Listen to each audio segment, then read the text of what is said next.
Bonjour Victor, l'anglais, félicitations pour cette fille de Sioni, 125 000 euros. Raconte-nous un peu l'association parce que j'ai vu que tu n'étais pas tout seul.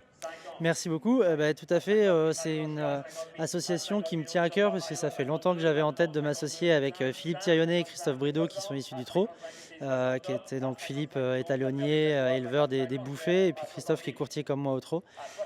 Et donc on va s'associer et l'acheter ensemble. La pouliche va aller au Haras de Marencourt en vue d'être saillie l'an prochain et dans une optique commerciale, donc pour ramener les yearlings aux ventes, si possible ici et si possible au mois d'août dans les années futures. Ok. Et d'ailleurs, comment on fait pour connaître l'élevage sur le bout des doigts, au galop et au trot? Comment on gère sa relation avec les clients? Est-ce que d'une manière générale c'est pareil ou c'est différent?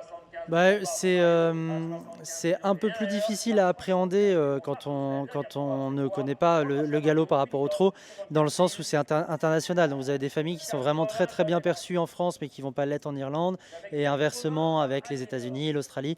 Donc des fois vous avez une famille sur laquelle vous allez avoir un biais, mais que la lecture du marché sera très différente. Donc cette lecture à différentes vitesses, on va dire, peut être un peu dure à appréhender au début par rapport à la vision trotteur, où en général le marché a la même lecture sur l'ensemble des pédigrés.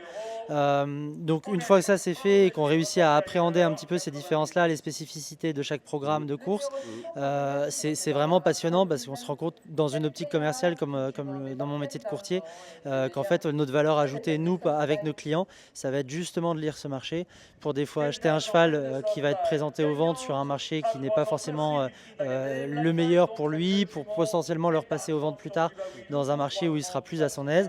Voilà, donc c'est là qu'on peut avoir une valeur ajoutée dans cette lecture et dans une dimension de conseil. Ok, merci Voilà, Victor. merci beaucoup.